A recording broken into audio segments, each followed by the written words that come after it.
ये लैब थोड़ा एग्ज़ाम के हिसाब से इम्पोर्टेंट है। इसको मैं प्रैक्टिकली तो नहीं कर रहा, जस्ट आपको इसका आंसर शो करूँगा कि कौन सी कमांड से हम क्या चीज़ें एक्सप्लोर कर सकते हैं।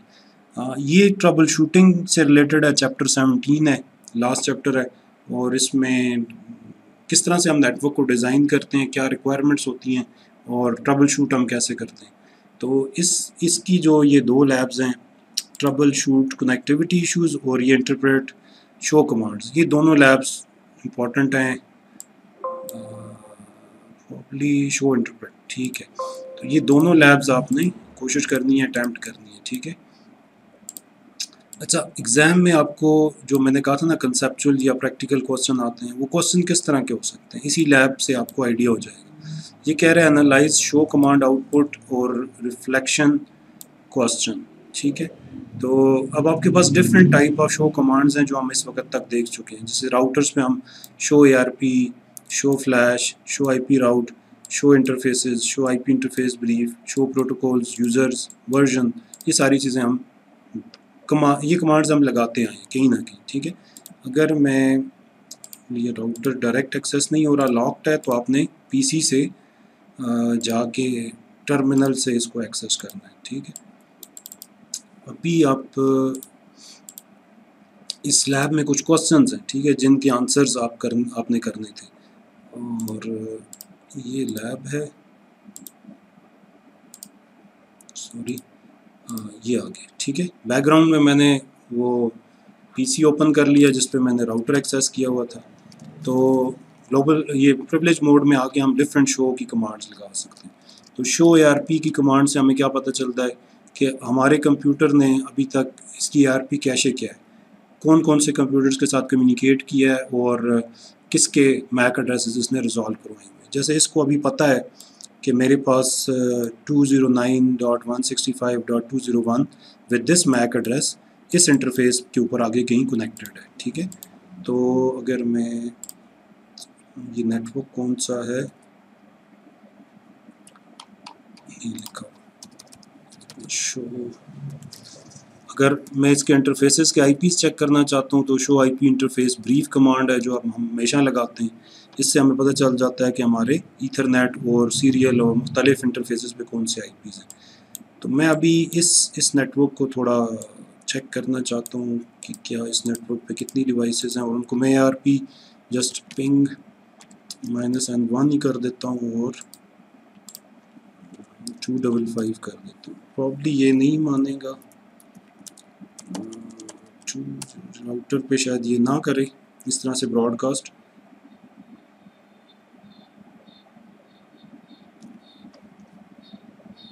ओके, नहीं किया, लेकिन अगर हम किसी स्पेसिफिक कंप्यूटर को पिंग करेंगे तो ये हमें ARP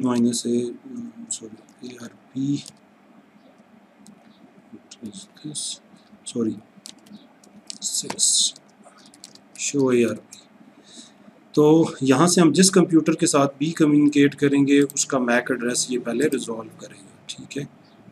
और अगर हम सर्वर की तरफ जाएं और इसका IP एड्रेस चेक करें तो ये 10 है, ठीक है। और अभी हम इसको दोबारा एक्सेस कर लेते हैं, जस्ट हम पिंग करते हैं। तो अगर ये रीचेबल है, जस्ट लाइक इनिशियल एक फेलियर आया बट बाकी सारे रीचेबल हैं, तो अब हमारा शो ARP में हमारे पास उस सर्वर का IP एड्रेस और उसका मैक एड्रेस रिजॉल्व हो चुका है, ठीक है। तो आपसे एग्ज़ाम में इस तरह का क्वेश्चन हो सकता है कि कौन सी कमांड है जिसके थ्रू हम ARP कैशे देख सकते हैं राउटर के ऊपर, या हम जो IP टू मैक एड्रेस जो रिजॉल्व हो चुके हैं, कैशे अवेलेबल है, वो कैसे देख सकते हैं। तो आप उसका आउटपुट, उसके जो MCQs में डिफरेंट ऑप्शंस होती हैं उसमें लिखा होगा show ARP, show IP interface, show interface या कुछ भी दिया होगा, तो आप इस कमांड से ये चीज़ गेट कर सकते हैं। ओके, ये इस तरह के क्वेश्चन एग्ज़ाम में होते हैं कि इस कमांड का क्या फ़ायदा है, या किस कमांड से हम ये काम कर सकते हैं, किस कमांड से हमें ये आउटपुट मिलेगा। और इसी तरह अगर हम शो फ्लैश करें, मैं आपसे ये क्वेश्चन करता हूँ कि हाउ कैन यू चेक कि इस राउटर पे कौन सा ऑपरेटिंग सिस्टम लोड हुआ है। तो आप शो फ्लैश करेंगे, ये कमांड है, इससे आपको ये पता चलेगा ये C1900 ये सिस्को का 1900 सीरीज़ का राउटर है। यूनिवर्सल K9 इसका ऑपरेटिंग सिस्टम का टाइटल है, इसकी रिलीज़ MZ है और इसका जो वर्जन है 15.1 है, ठीक है, और इसकी सब रिलीज़ 4 चल रही है। तो ये 15.1 iOS यूनिवर्सल K9 इसके ऊपर लोडेड है। तो यहाँ से हमें ये इस कमांड से पता चल रहा है। तो ये इस तरह के क्वेश्चन आपको एग्ज़ाम में आते हैं। तो आपने इन कमांड के आउटपुट और पॉसिबल रिजॉल्व करना कि ये काम किस कमांड से होगा, इस तरह के क्वेश्चन के लिए ये लैब बनाई गई है, ठीक है। तो अभी हम इन कमांड्स को देख लेते हैं। जैसे शो IP, आपसे कोई पूछता है राउटर का राउटिंग टेबल कैसे देखेंगे, तो आप कहते हैं जी शो IP राउट की कमांड है, इससे हमें राउटर का एक्चुअल करंट जो राउटिंग टेबल होता है वो हमें नज़र आता है। शो इंटरफेसेस से क्या नज़र आता है, शो इंटरफेसेस, इससे हमें राउटर के इंटरफेसेस का स्टेटस पता लगता है। जस्ट लाइक अगर आप यहाँ पे देखें तो gigabit Ethernet is up, line protocol is up and it is connected. तो ये हमें पहली लाइन ही शो इंटरफेसेस में बता रही है कि ये जो इंटरफेस है गीगाबिट 0/, ये अभी सारे दिखाएगा 1 by 1। तो अभी हम सिर्फ पहले का आउटपुट देख रहे हैं। तो इसका जो मैक एड्रेस है वो भी हमें यहाँ से पता चल रहा है, इस इंटरफेस का मैक एड्रेस क्या है। जस्ट लाइक आपके कंप्यूटर का मैक एड्रेस होता है, राउटर के हर इंटरफेस पे एक मैक एड्रेस होता है यूनिक। इसका IP एड्रेस भी हमें यहाँ से पता चल रहा है और इसका सबनेट मास्क भी पता चल रहा है, ठीक है। शो IP इंटरफेस ब्रीफ से हमें सबनेट मास्क नहीं पता चलता था, लेकिन शो इंटरफेसेस से पता चल रहा है।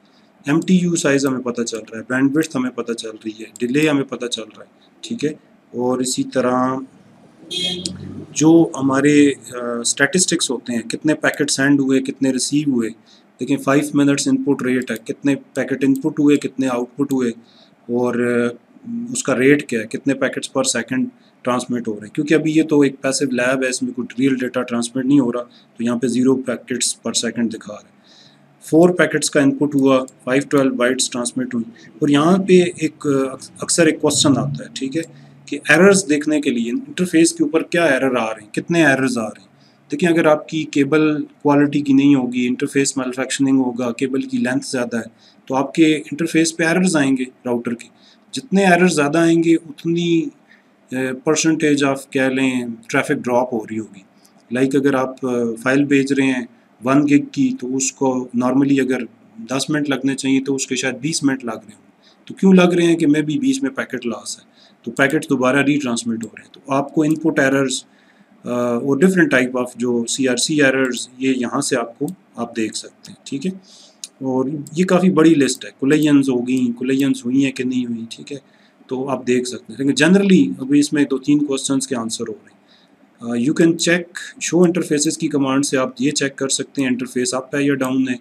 आप उसका मैक एड्रेस चेक कर सकते हैं, आप उसका IP एड्रेस और सबनेट मास्क चेक कर सकते हैं, आप उसकी बैंडविड्थ और डिले वगैरह चेक कर सकते हैं, उसकी इंटरफेस के ऊपर कितनी ट्रैफिक है ये चेक कर सकते हैं, रेट क्या है, ठीक है, और इसका डुप्लेक्स चेक कर सकते हैं, इसकी स्पीड चेक कर सकते हैं, 100 MB का इंटरफेस है या गीगाबिट का इंटरफेस है। और इसी तरह इसके ऊपर जो पैकेट्स जा रहे हैं उनके स्टैटिस्टिक्स, उसके एरर्स और उसका रेट क्या है, ये सारी चीज़ें चेक कर सकते हैं। तो इस कमांड से बहुत सारे क्वेश्चंस हमारे सॉल्व हो रहे हैं। शो IP इंटरफेस ब्रीफ जो है ये थोड़ी क्विक कमांड है। अब इसको देखें, इसको रीड करने के लिए हमें कितने 4-5 इंटरफेसेस को हमने सेपरेटली देखा, काफ़ी डिटेल है जो हमें शायद चाहिए भी नहीं। लेकिन अगर हम इसकी निस्बत ये कमांड लगाते हैं show IP interface brief, sorry, अब इससे हमें क्विक पता चल रहा है कि ये 5 इंटरफेसेस हैं इंक्लूडिंग दिस वर्चुअल इंटरफेस। इनके ऊपर 2 के ऊपर IP लगा है, 2 के ऊपर नहीं लगा हुआ। और ये स्टेटस इसका इस इंटरफेस का अप है, मीन केबल भी लगी हुई है और कनेक्टिविटी भी है और इस इंटरफेस पे। बट ये 2 जो इंटरफेसेस हैं दे आर एडमिनिस्ट्रेटिवली डाउन और इन पे कोई IP साइंड नहीं है। तो this is sort of brief summary of all the interfaces. तो इस कमांड से हमें एक ब्रीफ इंटरफेसेस का डिटेल मिल गया। Show protocol, sorry, show protocol से हमें ये पता चलता है कि हमारे कंप्यूटर में कौन कौन से राउटिंग प्रोटोकॉल इंस्टॉल्ड हैं, ठीक है। ये स्पेसिफिकली जो हमारे राउटिंग प्रोटोकॉल्स हैं उनके बारे में, ठीक है।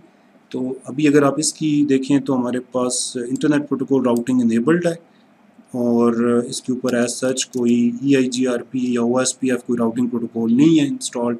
अगर होता तो यहाँ पे हमें वो उसकी डिटेल्स दिखा देता, ठीक है। तो इससे हम राउटिंग प्रोटोकॉल्स की डिटेल देखते हैं। शो यूज़र्स की कमांड हमें ये बताती है अगर आपके राउटर को एक से ज़्यादा यूज़र्स एक्सेस कर रहे होते हैं तो कौन से यूज़र ने इसको एक्सेस किया हुआ है, ठीक है, या किस यूज़र ने कितने टाइम से एक्सेस किया हुआ है, या आइडल टाइम उसका क्या है। तो यहाँ पे देखें तो हमारा एक ही सेशन है, ये दिस वन एक ही सेशन है इस टाइम पे, और कंसोल के थ्रू ये कनेक्शन आया है क्योंकि हमने कंसोल केबल के थ्रू इसको कनेक्ट किया हुआ है। अगर ये नेटवर्क से होता तो यहाँ पे कोई ना कोई लाइन का मोड VTY या कुछ और होता, और उसका यूज़र अगर कोई है तो एडमन या कोई यूज़र का बताता, लेकिन अभी हमने कंसोल से कनेक्ट किया। तो इसी तरह लोकेशन में कोई ना कोई IP वगैरह आ सकता है, किस IP से वो कनेक्ट कर रहे हैं। तो यूज़र्स भी एक इम्पॉर्टेंट कमांड है। और then the last one show version. Show version से हमें बहुत कुछ पता चलता है। ये समझें कि राउटर की जो ऑपरेटिंग सिस्टम से लेकर हार्डवेयर और सॉफ्टवेयर इसके बारे में हमें पता चल जाता है, लाइसेंसिंग के बारे में चीज़ें पता चल जाती हैं, ठीक है। मैं इसको थोड़ा सा एक्सप्लेन कर देता हूँ कि शो वर्जन की कमांड लगाई, ये कह रहा है सिस्को iOS सॉफ्टवेयर इसके ऊपर ये इंस्टॉल्ड है, जो मैंने पहले शो फ्लैश से भी आपको दिखाया था, और इसका जो वर्जन है दैट इज़ 15.1। मैंने आपसे वहाँ पे कहा था 15.1 है, 4 इसकी मेजर रिलीज़ है, ठीक है। जैसे आप कहते हैं मेरे पास विंडोज़ 10 है और इसकी जो रिलीज़ है दैट इज़ 1057, तो ये नंबर होता है जो कि इंक्रीमेंट हो रहा होता है नेक्स्ट रिलीज़ के साथ, नेक्स्ट जो भी उसकी अपडेट आती है। और इसी तरह कॉपीराइट्स के बारे में इंफॉर्मेशन है, कब ये कंपाइल किया गया, ये इसका ऑपरेटिंग सिस्टम, ठीक है। और रोम या बूटस्ट्रैप के बारे में इंफॉर्मेशन है, जिसको आप लोग बायोस भी कहते हैं। और इसका जो बूटस्ट्रैप इंस्ट्रक्शन जो बायोस का सॉफ्टवेयर है वो उसका वर्जन लिखा हुआ है 15.1 है, ठीक है। और कितने टाइम से ये अप है, सिस्को का ये जो राउटर है अप टाइम फॉर 10 मिनट्स है। देखिए अभी मैंने लैब ओपन की, राउटर ऑन हुआ तो ये 10 मिनट्स के लिए अप है। तो रियल राउटर्स के ऊपर भी ऐसे ही दिखाएगा। और इसके साथ फ्लैश के अंदर कौन सी इमेज फाइल है, किस फाइल को इसने लोड किया हुआ है as a operating system file. तो आपकी फ्लैश मेमोरी के अंदर एक से ज़्यादा ऑपरेटिंग सिस्टम की फाइल्स हो सकती हैं। तो अभी जो लोडेड है वो ये वाली है, ठीक है। फ्लैश के अंदर से ये वाली ऑपरेटिंग सिस्टम की फ़ाइल है। ये बाइनरी फॉर्मेट में होती है, समझ लें कंप्रेस्ड है, और जब ये लोड होती है तो ये आके रैम में एक्सट्रैक्ट हो जाती है, जस्ट लाइक आपकी विंडोज़ के ऑपरेटिंग सिस्टम में। और नॉर्मल रीलोड है, ठीक है। इसमें कोई उसको क्या कहते हैं, रिकवरी मोड में नहीं है, नॉर्मल मोड में ये लोड हुआ है। और इसी तरह नेक्स्ट अगर हम देखें तो इसके फिज़िकली देखें तो हमें दिखा रहा है प्रॉब्ली दिस वन, ये मेमोरीज़ के साथ है। और प्रोसेसर बोर्ड के बारे में इंफॉर्मेशन है, प्रोसेसर कौन सा लगा हुआ है। 2 गीगाबिट इंटरफेसेस हैं इसके अंदर, और 2 जो हैं वो लो स्पीड सीरियल कनेक्शंस हैं, वैन के कनेक्शंस हैं। इसी तरह जो NV रैम है ये उसका साइज़ है 255K, that is very low, जो हमारा जिसमें हमारी स्टार्टअप कॉन्फ़िगरेशन फ़ाइल लोड होती है। और इसी तरह फ्लैश मेमोरी का साइज़ दिया हुआ है कि जिसमें ऑपरेटिंग सिस्टम स्टोर होता है, ये उसकी मेमोरी है। और नेक्स्ट अगर आप देखें तो लाइसेंस के बारे में इंफॉर्मेशन है, और इसने ये सीरियल नंबर है इसका। और नेक्स्ट आपके पास इसमें कौन सा फीचर सेट आपके पास अवेलेबल है। iOS 15 में चीज़ों को थोड़ा सा अलहदा किया गया। पहले होता था ऑपरेटिंग सिस्टम में सब कुछ मौजूद होता था, जो भी आप ऑपरेटिंग सिस्टम का वर्जन लेते थे उसके अंदर पहले से कैपेबिलिटीज़ और फीचर्स पड़े होते थे, और वो लाइसेंस्ड होते थे आपके लिए। अब ये है कि अब ये iOS 15 जेनेरिक है, इसमें सॉफ्टवेयर लेवल पे तो सारी सपोर्ट है, बट हो सकता है शायद वो आपके लिए लाइसेंस ना हो, ठीक है। तो IP बेस के जो फीचर्स हैं वो आपके लिए परमानेंटली इस वर्जन में अवेलेबल हैं, और टेक्नोलॉजी पैकेज नेक्स्ट रिबूट ये भी अवेलेबल है, बट सिक्योरिटी इस पे डिसेबल्ड है, और डेटा के जो रिलेटेड प्रोटोकॉल्स और फीचर्स हैं वो डिसेबल्ड है। आप इसको आसान ये समझ लें कि बेसिक राउटर की जितनी फंक्शनैलिटी, राउटिंग और जो हम बेसिक काम कर रहे होते हैं वो सारी इसमें IP बेस अवेलेबल है, बट एडवांस सिक्योरिटी और डेटा वगैरह के बारे में जो एडवांस प्रोटोकॉल हैं वो अवेलेबल नहीं है। अगर आप इनको इनेबल करना चाहते हैं तो आपको ये लाइसेंस अपग्रेड करना पड़ेगा, ठीक है, जो आपने इसके लिए लाइसेंस लिया हुआ। और ये कॉन्फ़िगरेशन रजिस्टर की वैल्यू होती है जिसकी बेस पे हम देखते हैं कि ये नॉर्मल बूट है या कोई रिकवरी मोड में ये बूट कर रहा है, ये उसकी वैल्यू है। अच्छा, ये हमने डिफरेंट कमांड्स का आउटपुट देखा, बट अब आप लोगों से क्वेश्चन आता है कमिंग टूवर्ड्स दिस थिंग के क्वेश्चन है which command can you use to determine the IP address and network prefix of the interfaces. So आप चैट कर सकते हैं which command can you use, ये कमांड्स भी लिखी हुई हैं। क्या ERP से हमें आईपी एड्रेसेस का पता चलता है किस इंटरफेस के क्या आईपी लगा हुआ है, क्या फ्लैश से हमें पता चलता है, क्या शो यूज़र से पता चलता है। तो प्रॉब्ली दो कमांड्स हैं, जैसे शो इंटरफेसेस से हमें पता चल जाता है कि हमारे इंटरफेस पे आईपी कौन से लगे हुए हैं, शो आईपी इंटरफेस ब्रीफ से हमें पता चल जाता है। ठीक है, तो प्रॉब्ली ये दोनों आंसर हैं इस क्वेश्चन के। ठीक है, तो एग्जाम में भी आपसे क्वेश्चन किया जाएगा और आगे यहाँ पे ऑप्शंस दी जाएंगे, तो आपने वो चेक करनी है, मल्टीपल चॉइसेस भी हो सकती हैं। ठीक है, इसी तरह ये कमांड है which command provides the IP address and interface assignment but not the network prefix. तो ये बताएं कि कौन सी कमांड हमें आईपी एड्रेस बताती है, इंटरफेस असाइनमेंट बताती है, और किस एड्रेस पे लगा, किस इंटरफेस पे लगा हुआ है, और बट उसका प्रीफिक्स, नेटवर्क का प्रीफिक्स नहीं बताती। तो this is probably this one. Show IP interface brief हमें सबनेट मास्क या सबनेट की इंफॉर्मेशन नहीं देती, और लेकिन शो इंटरफेसेस में हमें पता चल जाता है। तो प्रॉब्ली आप इन क्वेश्चंस के आंसर्स खुद भी कर सकते हैं। Which command would you use to determine if the interface is up or down. तो इसमें भी यही है कि शो इंटरफेसेस की पहली लाइन में ही हमें पता चल जाता है इंटरफेस अप है या डाउन है, और इसी तरह शो इंटरफेस ब्रीफ भी हमें बताता है इंटरफेस अप है या डाउन है। और इसी तरह कुछ और कमांड्स हैं, you need to determine the iOS version that is running on the router. अब आपसे ये पूछा जा रहा है कि ये बताएं इस राउटर पे कौन सा iOS का वर्जन चल रहा है। तो स्ट्रेट अवे शो वर्जन भी हमें बताता है, और शो फ्लैश से भी हमें पता चल जाता है कि इसमें कितने ऑपरेटिंग सिस्टम पड़े हुए हैं, बट एग्जैक्टली शो वर्जन हमें बताता है कि कौन सा वर्जन लोड हुआ हुआ है। Okay, then there are some other, ये कह रहा है कि कोई आप राउटर पे काम कर रहे हैं और आप ये चेक करना चाहते हैं कोई और कोलीग तो इस राउटर पे लॉगिन नहीं हुआ हुआ, तो आप उसको कैसे चेक करेंगे, तो शो यूज़र्स की कमांड से चेक कर सकते हैं। Customers are complaining that they can not reach a server that they use for file storage. तो आपके कस्टमर कंप्लेन कर रहे हैं कि फाइल सर्वर एक्सेस नहीं हो रहा। You suspect that the network may have become unreachable due to recent upgrade. आपने कोई अपग्रेड किया या कोई कमांड्स चेंज की या कोई कॉन्फ़िगरेशन चेंज की, तो अब आप को कंप्लेन आई हुई है। Which commands provides information about the paths that are available. अगर कोई स्पेसिफिक नेटवर्क या राउटर रीचेबल नहीं हो रहा, कोई सर्वर रीचेबल नहीं है, तो हम शो आईपी राउट की कमांड से चेक करते हैं क्या उसका राउट अवेलेबल है कि नहीं है। ठीक है, तो राउटिंग टेबल यहाँ पे होता है और इससे हमें पता चलता है। वैसे ये ज़्यादा डिटेल में मॉड्यूल CCNA 2 में आता है, राउटिंग टेबल से रिलेटेड चीज़ें, बट जनरली हमें राउट्स के बारे में यहाँ से इंफॉर्मेशन मिलती है। विच इंटरफेसेस आर करंटली एक्टिव। हाँ जी, ये बताना है कि कौन से इंटरफेसेस अप हैं और कौन से डाउन हैं। तो ये हमें स्टिल इन दोनों से पता चलता है, बट क्विकली हमें इससे पता चल जाता है। तो इस तरह की क्वेश्चंस आपके एग्ज़ाम में हो सकते हैं, and you have to answer these questions. ठीक है, और ये सारे, अगर मैं आपको बताऊं, ये सब इंटरव्यू के क्वेश्चंस हैं, ये सारे आपके प्रैक्टिकल क्वेश्चंस हैं। अब देखें, कहीं पे हमने याद नहीं किया कि iOS स्टैंड्स फॉर व्हाट और आईपी एड्रेस से क्या बनता है।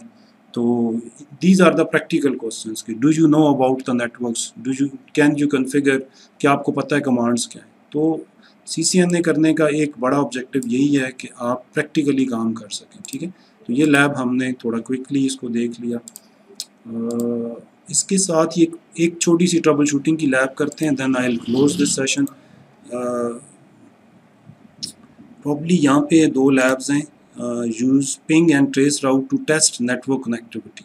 ठीक है, तो आप पिंग और ट्रेस राउट को यूज़ करके नेटवर्क की कनेक्टिविटी को टेस्ट करेंगे, या ICMP को यूज़ करते हुए टेस्ट करेंगे और करेक्ट करेंगे। ठीक है, तो इस तरह की लैब्स में भी हम, क्योंकि ये एग्ज़ाम में तो नहीं आनी इस तरह से, अभी जो आपका फाइनल एग्ज़ाम है, बट इन लैब्स को भी आपने एज़ पर इंस्ट्रक्शन कंप्लीट करना है। ठीक है, इनसे आपको काफ़ी चीज़ें क्लियर हो जाएंगी पिंग के बारे में। अच्छा, then there is a generic trouble shooting connectivity lab जो कि 17.7 है। ये मैं आपको अभी बस 5 मिनट हम ज़्यादा और लेंगे कि आपने क्विकली कैसे ट्रबल शूट करना है कि नेटवर्क की आपको अगर मैं फ़ाइल भेज दूँ कि बताएं इसमें मसला क्या है और इसको ठीक भी करके दें। तो पहला स्टेप ये आता है कि आपने रिक्वायरमेंट्स को रीड करना है और रिक्वायरमेंट्स को पढ़ने के बाद उसकी पॉसिबल सोल्यूशन जो भी हो सकता है या उसको पहले तो आइडेंटिफाई करना है कि प्रॉब्लम है कहाँ पे। तो यहाँ पे ये देखें तो छोटी सी लैब है, कोई इतनी ज़्यादा इसमें रिक्वायरमेंट्स नहीं है। इसमें ये राउटर 1 है और बाकी इसमें राउटर 2 है ISP की तरफ, ये एक सर्वर है और यहाँ पे आपके बेसिकली ये 2 नेटवर्क्स हैं, ठीक है। स्विच 1 के ऊपर एक नेटवर्क है और स्विच 2 के ऊपर ये 2 लोकल एरिया नेटवर्क्स हैं और एक वाइड एरिया नेटवर्क है। अब इसमें राउटर 2 का कोई ख़ास रोल नहीं है, हम इसको ज़्यादा डिस्कस नहीं करते। राउटर 1 जो है उसके ऊपर इंटरफेसेस हैं IPv4 के, ये लगे हुए हैं। IP एड्रेसेस होने चाहिए, प्रॉब्ली टेबल हमें ये डॉक्यूमेंटेशन बता रही है ये होना चाहिए। और इसी तरह PC1, PC2, PCA और PCB, PCAB जो है वो इस नेटवर्क में और 1, 2 इसमें, तो इनके ये पॉसिबल IP एड्रेसेस हैं। अब होता ये है कि जब आप लोग नेटवर्क बनाने जाते हैं तो आप पहले डॉक्यूमेंटेशन करते हैं। जैसे आपने कहा PC का IP 1.3 होना चाहिए और राउटर का 1.1 होना चाहिए और इसी तरह कोई स्विच का भी होना चाहिए, तो ये आपने रखा होगा। लेकिन अभी हम PCs और राउटर को ट्रबल शूट कर रहे हैं। तो स्नैरियो यही है और इस राउटर के ऊपर SSH कॉन्फ़िगर्ड है और इसको आप एडमन 01 और पासवर्ड के साथ एक्सेस कर सकते हैं तो फर्दर चेकिंग के लिए। तो हम इसको चेक करते हैं क्या ये कंप्यूटर्स जो हैं वो आपस में कनेक्टेड हैं कि नहीं। एक तरीका ये है कि हम कमांड प्रॉम्प्ट पे जाएं और आप भी ऐसे ही करें, कमांड प्रॉम्प्ट पे जाएं और इस कंप्यूटर की ये कॉन्फ़िगरेशन वेरीफाई करें, ठीक है। हम सबसे पहले PC1 पे गए, मैं साथ में इसका ये विंडो इसलिए ओपन रखता हूँ कि ताकि मुझे याद रहे कि ये PC1 का अपना IP क्या है, क्या उसको वेरीफाई कर लें। तो हम कमांड प्रॉम्प्ट पे जाएंगे, नॉर्मली हम ग्राफिकल इंटरफेस को थोड़ा अवॉइड करते हैं, तो IP config /all हमने कमांड लगाई। तो क्या इसका IP एड्रेस ठीक है 172.16.1.3, यस। इसका सबनेट मास्क भी ठीक है और इसका जो डिफ़ॉल्ट गेटवे है 172.16.1.1। क्या किसी को कोई प्रॉब्लम नज़र आ रहा है इस कंप्यूटर के ऊपर? जल्दी जल्दी यार, आई होप कि आपको ये स्क्रीन विजिबल है। क्या कोई बंदा जल्दी जल्दी आइडेंटिफाई कर सकता है कि there is some issue with this configuration? Anyone? Uzair कह रहे हैं so far it is good, कोई इशू नहीं है। दिस इज़ PC1 और इसका ये IP एड्रेस है और ये इसका डिफ़ॉल्ट गेटवे है, सबनेट मास्क है, तो यहाँ पे ठीक रिफ्लेक्ट हो रहा है। Okay, yes, good. Few of you identified कि आपके पास IP एड्रेस में एक मिस्टेक है। Honestly yes, there is a mistake. अगर आप देखें 172.16 है तो यहाँ पे लिखा हुआ है 172.168, तो this is a wrong IP address, ठीक है। हमें यहीं से पता चल गया कि इसका ये जो IP एड्रेस है ये रॉन्ग है, तो ये कैसे कम्युनिकेट करेगा? क्या ये कहीं कर सकता है? चलें अगली स्टेज पे जाते हैं। हमें पता है मिस्टेक है, हम जस्ट पिंग करके देखते हैं क्या ये अपने राउटर को पिंग कर सकता है। पिंग 172.16.1.1, ये क्लास B का IP नेटवर्क है और हमने इसको सबनेट करके क्लास C के तौर पे यूज़ किया हुआ है और इसका राउटर का IP पिंग नहीं हो रहा, ठीक है। आप जितनी बारी मर्ज़ी ट्राई कर लो, हमेशा आपको ये पिंग नहीं होगा। क्यों नहीं हो रहा? कि इसका IP एड्रेस जिसने यहाँ पे कॉन्फ़िगर किया उसने ये मिस्टेक छोड़ दी गलती से, ठीक है। अब हम इसको ठीक करेंगे। अब ये 0% कंप्लीट है, हम IP कॉन्फ़िगरेशन में जाते हैं। वी जस्ट सी के यहाँ पे ये 168 की जगह 16 होना चाहिए। अब देखें 33% तो लैब इस एक एरर ठीक करने से ही कंप्लीट होगी, ठीक है। तो ट्रबल शूटिंग में ऐसा नहीं होता कि आपने कोई बहुत लंबी चौड़ी कॉन्फ़िगरेशन करनी है। You just identify the error, just identify the problem और उसको आप ठीक कर देते हैं, ठीक है। तो अगर ये यूज़र कंप्लेन कर रहा था मेरा नेट नहीं चल रहा, मैं सर्वर नहीं एक्सेस कर पा रहा, या मेरी कम्युनिकेशन बाहर नहीं जा रही, मैं प्रिंट नहीं कर पा रहा, नेटवर्क प्रिंटर की बात कर, तो आपने आइडेंटिफाई किया कि इस कंप्यूटर पे IP एड्रेस गलत था। अब जल्दी से हमने ठीक तो कर लिया लेकिन वेरीफाई नहीं किया कि आप ये पिंग कर सकता है नहीं कर सकता। कमांड प्रॉम्प्ट पे जाते हैं और अगेन दोबारा वही कमांड लगाते हैं। ओके, नाउ ये राउटर के साथ कम्युनिकेट कर सकता है, ठीक है। तो अब ये नेटवर्क पे आ गया। दूसरे कंप्यूटर पे जाते हैं, जल्दी जल्दी चेक करते हैं। ipconfig/all. Okay 172.16.1.4 that is good. Subnet mask भी ठीक है, और जो डिफ़ॉल्ट गेटवे है यस 172.16.1.11 है। क्या ये डिफ़ॉल्ट गेटवे 1.11 है? नहीं है। This is the error. हम इस चीज़ को ही ट्रबल शूट कर रहे हैं। हम यहाँ पे जाते हैं, देखें कि 172.16.1.11 नहीं होना चाहिए, दैट शुड बी 1.1 होना चाहिए। ये हमने इस कंप्यूटर वाले का भी मसला हल किया, ठीक है। और इससे भी टेस्ट कर लेते हैं क्या ये पिंग कर सकता है अभी, और दोबारा कमांड लगा के देखें तो ये सॉल्व होना चाहिए, ठीक है। सिमुलेटर है बट रियल टाइम में ये चीज़ें इम्प्लीमेंट होती हैं। Ping 172.16.1.1 okay. अब ये हमारा कंप्यूटर अपने राउटर के साथ कम्युनिकेट कर सकता है। अच्छा, जल्दी से हम PCA को देखते हैं, इसकी कॉन्फ़िगरेशन के क्या इश्यूज़ हैं। कमांड प्रॉम्प्ट पे गए, हमने इसका IP कॉन्फ़िग किया। ये सब कुछ मैं ग्राफिकली भी कर सकता था, बट मैं जानबूझ के इसको कमांड प्रॉम्प्ट से चेक कर रहा हूँ ताकि आप लोग भी साथ वेरीफाई करें कमांड से हम क्या कर रहे हैं। अब देखिए PCA है हमारे पास, और इसका IP एड्रेस होना चाहिए 172.16.2.3। Yes it is correct. Subnet mask भी ठीक है, और 172.16.2.1, तो इसका डिफ़ॉल्ट गेटवे भी ठीक है। तो इसका मतलब है कि इसको अपने डिफ़ॉल्ट गेटवे के साथ कम्युनिकेशन करने में कोई ऐसा इशू नहीं होना चाहिए। पिंग सबसे पहला जो बेसिक टेस्ट होता है, एक उस कंप्यूटर का अपने किसी सेम नेटवर्क के कंप्यूटर को पिंग कर लें या अपने डिफ़ॉल्ट गेटवे को पिंग करें। तो इनिशियल फेलियर आ सकता है, बट ये पिंग होना चाहिए था, ठीक है। दोबारा टेस्ट कर लेते हैं, नहीं पिंग हो रहा। डेफिनेटली यहाँ पे कोई इशू है, ठीक है, या स्विच में इशू है या राउटर में इशू है। तो स्विच क्योंकि हमारी लेयर 3 की ट्रैफिक में कोई रोल नहीं है, तो हम गेस कर रहे हैं कि ये राउटर के इस इंटरफेस पे कोई इशू हो सकता है, या तो इंटरफेस डाउन भी नहीं है, अदरवाइज डाउन होता तो ये रेड शो करता।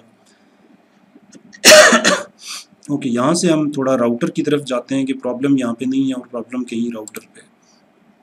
तो राउटर पे आई कमांड प्रॉम्प्ट लॉक्ड है, तो हम इसको SSH के थ्रू एक्सेस करेंगे। क्योंकि ये इसको पिंग नहीं कर सकता, तो हम इससे SSH भी नहीं कर सकते। तो हम वापस PC1 पे जाते हैं, इसके कमांड प्रॉम्प्ट पे जाते हैं और यहाँ से SSH कर लेते हैं। SSH -L यूज़र क्या था हमारा इस राउटर का। सॉरी यार, थोड़ा सेशन लेट हो रहा है, बट कोशिश करते हैं ये लैब कर लें। एडमन 01, और हमारे राउटर का IP है 172.16.1.1। अभी देखें राउटर को हमने SSH किया और पासवर्ड कह रहा है क्या है जी, सिस्को 1 2 3 4 एंड 5। ओके, राउटर को हमने एक्सेस कर लिया यूजिंग SSH।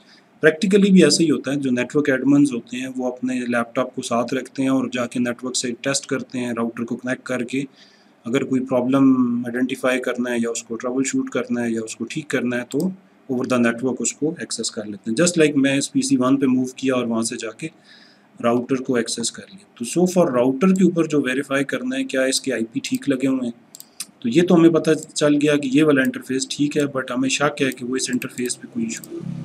तो एक तरीका ये है कि हम IP कैसे चेक करें, शो IP इंटरफेस ब्रीफ, जो अभी आपने पिछली लैब में सीखा। तो यहाँ पे देखें तो कहता है कि गीगाबिट 0/0 पे IP लगा हुआ है 172.16.1.1। Yes it is correct. और सबनेट मास्क हमें नहीं पता चल रहा, बट हम इसको बाद में चेक करेंगे। ईथरनेट 0/1 जो दूसरा इंटरफेस है उसके ऊपर IP है 172.16.3.1, बट एक्चुअली यहाँ पे 2.1 होना चाहिए, ठीक है, as per our configuration table. तो दिस इज़ समथिंग कि जो हमें अपनी डॉक्यूमेंटेशन से पता चल रहा है कि यार हमने तो ऐसा नहीं प्लान किया था, ये शायद टाइपिंग मिस्टेक है। तो मोस्टली नेटवर्क्स के अंदर जो एरर्स होते हैं दे आर ह्यूमन एरर्स या कन्फिग्रेशन एरर्स कहलाते हैं, ठीक है। ऐसा नहीं है कि राउटर चलते चलते अपने IP खुद ही चेंज कर देगा। तो मोस्टली हमसे ही गलती हो रही होती है जो कन्फिग्रेशन के एंड पे होती है, या फिर कोई चेंज कर देता है, दूसरा नेटवर्क एडमिन है वो कुछ काम कर रहा था उसने ये चेंज कर दी, तो भी इश्यूज़ आते हैं। तो हमने इसका IP चेंज करना है, तो हम अच्छा इसको हम और तरीक़ों से भी चेक कर सकते हैं। शो IP इंटरफेसेस से भी, गीगाबिट 0/1 से भी हम इसको चेक कर सकते हैं। इधर से भी हमें पता चल रहा है एक 3.1 है और इसका जो सबनेट मास्क है वो ये है, ये भी हमें पता चल रहा है। शो आईपी इंटरफेस कमांड हो या शो इंटरफेसेस कमांड हो, आईपी इंटरफेस से ज़रा आईपी के बारे में और जैसे आईसीएमपी और आईपी फास्ट स्विचिंग और कुछ आईपी के रिलेटेड भी हमें डिटेल्स मिल जाती हैं। तो यही कमांड ऐसे भी है, शो इंटरफेसेस से भी है, शो इंटरफेस से भी ये कमांड होती है, बट ये आपको डिफरेंट आउटपुट दिखाएगी, एरर्स वगैरह और इंटरफेस के बारे में। तीसरा तरीका ये है कि जो मैं प्रेफर आपको करूँगा कि आप शो रनिंग कॉन्फ़िगरेशन से भी ज़रूर वेरीफाई किया करें किस इंटरफेस पे क्या चल रहा है।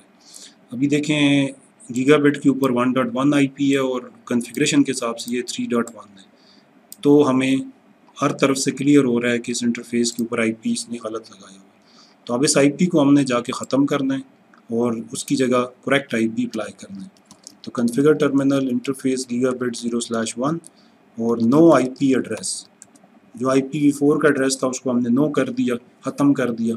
दोबारा हमने आईपी एड्रेस लगाया 172.16.1.2 और इसका जो 1.2 255.255.255.0 हमने आईपी अप्लाई किया। No this is not 1.2, this is 2.1। Okay 2.1 apply किया और ये अप्लाई हो गया, ठीक है। और इससे प्रॉब्ली हमारा वो जो इस आईपी का मसला था वो हल हो गया। अब हम इस कंप्यूटर पे जाते हैं और देन अगेन पिंग करते हैं। हमारा गेटवे को हम पिंग कर रहे थे इस पीसी से।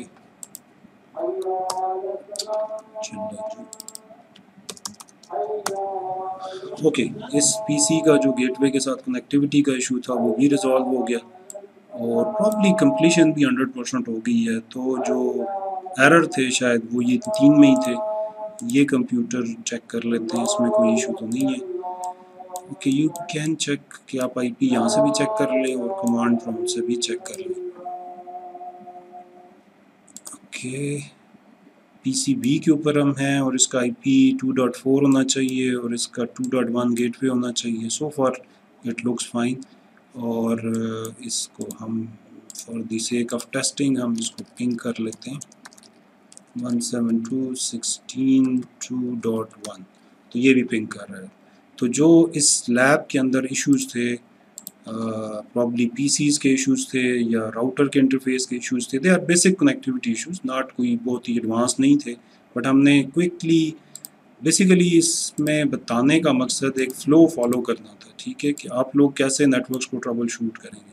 प्रैक्टिकल नेटवर्क्स को भी आप इसी तरह जाते हैं कस्टमर की साइट पे और जाके वो कहता है जी मेरा इंटरनेट नहीं चल रहा, तो फर्स्ट आप उस कंप्यूटर की कॉन्फ़िगरेशन चेक करते हैं, फिर आगे नेटवर्क के ऊपर उसको चेक करते हैं क्या ये नेटवर्क पे कनेक्टेड है कि नहीं है।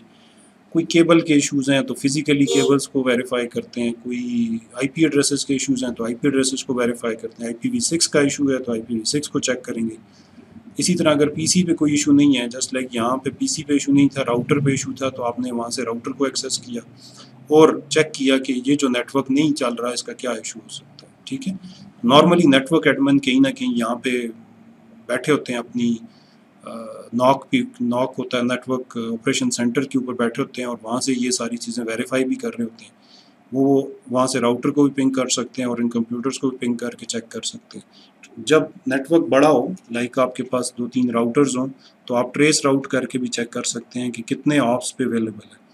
तो ये तो हमने बेसिक पिंग करके चेक किया कि पिंग हो रहा है नहीं हो रहा, और फिर आईपी एड्रेसेस को वेरीफाई किया। अगर मैं एक और कमांड आपको जल्दी से दिखा दूं बस, फिर हमारा अब मैं चेक कर रहा हूँ क्या ये सर्वर को भी पिंग कर सकता है, नहीं कर सकता। तो सर्वर कहाँ पे है, server web server is here, is it web server 2.1, yes. चलें इस सर्वर को हम लोग पिंग करते हैं। ये तो राउटर एक्सेस हुआ है, हम कमांड प्रॉम्प्ट में एग्जिट करते हैं, हम पीसी पे वापस आ गए, ठीक है। पिंग करते हैं 209.165 और 201.2। तो ये हमने सर्वर को पिंग किया। Okay there could be some issue no, but initial एक फेलियर आया, कोई इशू नहीं है, ठीक है। अब ये सक्सेसफुली पिंग कर रहा है। पिंग से हमें ये तो पता चल रहा है कि हमारे इस कंप्यूटर से हमारे इस कंप्यूटर से using switch router and ISP connection, ये सर्वर cisco.pk, आप इसको सपोज करें ये गूगल है या फेसबुक है, ये एक्सेसिबल है over the internet, but how many hops ये अवे है और कितने राउटर से गुजर के जा रहा है, कोई और बीच में अगर इंटरकनेक्टिविटी का इशू होता तो भी हम ट्रेस राउट की कमांड यूज़ करते हैं। एक तो पिंग हमने किया, एक हम करते हैं ट्रेस, ये शायद मैंने पहले भी आपको एक लैब में बताया था, ट्रेस RT। तो इससे हमें ये पता चल रहा है कि एक राउटर हमारा है 172.16.1.1, ये वाला R1 है, इसके बाद एक और राउटर है जो कि 209.165.200.25 उसका IP है, वो यहाँ पे शायद कहीं ना हो, यस सॉरी ये राउटर 2 था, जो नेक्स्ट राउटर था जिसका IP ये था, ठीक है। इसका मतलब है राउटर 1 आगे राउटर 2 से कनेक्टेड है और उसके बाद नेक्स्ट आगे ये PC या ये सर्वर कनेक्टेड है, ठीक है। तो 3 ऑप्स अवे है ये हमसे और इस तक ट्रेस कंप्लीट है, इसका मतलब है कि there is no such issue. तो अगर आप किसी और डिवाइस को ट्रेस करते हैं, लाइक मैं 7 को ट्रेस करता हूँ, तो अभी आप देखें 2 ऑप्स तक तो रिस्पांस आ रहा है, थर्ड का नहीं आ रहा, ये वेट कर रहा है ना। तो 2 ऑप्स कौन है, router 1 is okay, router 2 is okay, but the end device जो कि एक्चुअल हमारी ये जो एंड डिवाइस थी वो रीचेबल नहीं है। तो यहाँ पे देखें स्टैरिक आना शुरू हो गई, तो इट विल लाइक 30 ऑप्स तक ये ट्राई करेगा कि कहीं पे ये अगर आगे रीचेबल है, कहीं पे ये बीच में से कोई फिल्टरिंग या कोई फायरवॉल तो नहीं लगी हुई। तो 30 ऑप्स तक अगर नहीं आता, स्टैरिक्स आते हैं, तो ये ऑटोमेटिकली इस कमांड से एग्जिट कर जाएगा। बट आप इसको इंटरप्ट भी कर सकते हैं Ctrl+C प्रेस करके कि बस ठीक है मुझे पता है ये अब आगे एक्सेसिबल नहीं है। तो अगर इसको आप पिंग करेंगे, ये कोई और सर्वर था फॉर एग्जांपल, वो इस टाइम पे बंद था, तो आप इस तरह से इसको वेरीफाई कर सकते हैं कि ये नहीं एक्सेस हो रहा। तो नाउ यूजिंग ICMP प्रोटोकॉल, ये जो आपका TCP पिंग है ये भी ICMP को यूज़ करता है और ये जो आपका ट्रेस राउट है ये भी ICMP को यूज़ करता है। तो इनको यूज़ करते हुए भी हम ट्रेस कर सकते हैं कि नेटवर्क पे क्या कनेक्टिविटी के इश्यूज हो सकते हैं। तो this was the simplest KLA trouble shooting lab. और जो आपके CCNA इंडस्ट्री सर्टिफिकेशन एग्ज़ाम में लैब आती है वो भी कुछ इतनी मुश्किल नहीं होती। हाँ, उसमें क्वेश्चन डिफरेंट हो सकता है, कोई राउटिंग के बारे में हो सकता है, कोई VLAN के बारे में हो सकता है, कोई ACL के बारे में बीच में ट्रबल शूटिंग हो सकती है। तो यहाँ पे तो हम बेसिक IP कनेक्टिविटी और IP एड्रेसेस और इंटरफेसेस की वेरिफिकेशन कर रहे थे, वहाँ पे फिर हम आगे राउटिंग प्रोटोकॉल्स की भी ट्रबल शूटिंग करते हैं। तो हर चीज़ की, हर जो भी टॉपिक आप आगे पढ़ते जाएंगे उसकी ट्रबल शूटिंग भी होती है। तो ये हमारी लैब कंप्लीट हो गई। हम इसके रिज़ल्ट्स चेक करते हैं, तो रिज़ल्ट्स तमाम जो इश्यूज़ थे वो हमने आइडेंटिफाई किए। किसी का IP गलत था, किसी का डिफ़ॉल्ट गेटवे गलत था, किसी इंटरफेस पे IP एड्रेस सही नहीं लगा होता। तो this is sort of trouble shooting. In any case आप ये जो ऊपर सारी लैब्स हैं ये आपके पास हैं, ठीक है, 17.7 तक शायद होंगी। ये सारी लैब्स आप अटैम्प्ट करके अपनी प्रैक्टिस कर सकते हैं। फिर उसके बाद हम ये सेशन क्लोज़ करेंगे। आपने इसी टाइम टेबल को, इसी स्केड्यूल को फॉलो करना है। और सो फार इस स्टेज तक आप आ चुके हैं कि आप ये कोर्स कंक्लूड करने जा रहे हैं, तो बस आप इसको एक दफ़ा रिव्यू करें कोर्स को और उसके बाद आप फाइनल एग्ज़ाम के लिए तैयारी कर लें। और आपने इस स्केड्यूल को फॉलो करना है और कंप्लीट करने हैं मॉड्यूल एग्ज़ाम्स बाय फ्राइडे, और संडे को आपका फ़ाइनल एग्ज़ाम है। तो ऐसा नहीं है कि आप सारे अब फ़ाइनल एग्ज़ाम जो है वो जुलाई 1 को देंगे, ऐसा नहीं है। आप लोग जुलाई 28 को एग्ज़ाम देंगे, और अगर किसी का कोई इशू है तो मुझे एडवांस में बता देगा कि मैं इस दिन बिज़ी हूँ, तो मैं उसका एग्ज़ाम रीटेक वाले दिन कर लूँगा। लेकिन इसका ये नुकसान होगा कि अगर आपने फ़ाइनल एग्ज़ाम जून 28 को नहीं दिया तो और जुलाई को आपने एक ही अटैम्प्ट की, तो फिर आप क्या करेंगे अगर उसमें स्कोर कम आ गया। तो इट इज़ रिकमेंडेड कि आपने जुलाई 28 को ही एग्ज़ाम देना है। अगर किसी का कोई बहुत इशू है सीरियस, तो उस दिन कोई और एग्ज़ाम है तो वो बेशक स्किप करके इस दिन पे आ जाए, लेकिन मुझे बता के। अदरवाइज़ आपका एग्ज़ाम डे जून 28 है, ठीक है। और अगर कोई आपका स्कोर कम आ गया, जो पहले मैं देखें आपके लिए मैंने फेवर ओपन की हुई है कि अगर आपका स्कोर कम हुआ तो हम इसको रीटेक वाला दिन आपका एग्ज़ाम दोबारा ले लेंगे। तो आप अपना स्कोर इम्प्रूव कर सकते हैं। विद 2-3 दिन आप रिव्यू करेंगे दोबारा और एग्ज़ाम आपका इम्प्रूव हो जाएगा। आई गेस कि आप में से 90% तो फर्स्ट टेक पे ही अच्छा स्कोर 70% स्कोर कर लेंगे। अगर किसी का कम भी आता है 70-80% तो निकल जाएंगे। किसी का कोई इशू भी आता है तो हम उसको रीटेक में अपग्रेड कर लेगा। 2 चांसेस मैंने इसीलिए रखे हुए हैं। बट आफ्टर जुलाई 1 हम किसी का एग्ज़ाम नहीं लेंगे और जिनके ये एग्ज़ाम्स कंप्लीट नहीं होंगे उनका तो फिर होगा ही नहीं फाइनल। तो सर्टिफिकेट्स भी उन्हीं लोगों को मिलेंगे जिनके ये एग्ज़ाम्स कंप्लीट होंगे, ठीक है। तो थोड़ी सी इसको एज ए हार्ड रिक्वायरमेंट समझ के आप लोगों ने इसको जो है ना फुलफ़िल करना है। तो लास्ट डे पे नहीं छोड़ना। अभी मैं इसका तरीका आपको ये बताता हूँ कि आज से ऑनवर्ड हर रोज़ आप एक आध मॉड्यूल एग्ज़ाम कर लें। एक तो साथ साथ आपका रिव्यू हो जाएगा और आप फाइनल की प्रिपरेशन भी कर रहे होंगे साथ साथ। तो कंटेंट मैंने आपको दिखा दिया है। लेक्चर्स जो हमारे हुए हैं वो सारे तकरीबन प्रैक्टिकल हैं। तो थियोरेटिकल टॉपिक्स आप यहाँ से इंट्रोडक्शन टू नेटवर्क्स कोर्स में जाके पढ़ सकते हैं। मैं भी कोशिश करूँगा कि प्रॉब्ली कमिंग 2 डेज़ में मैं जो भी रिकॉर्डिंग कर लूँ वो मैं साथ साथ अपलोड कर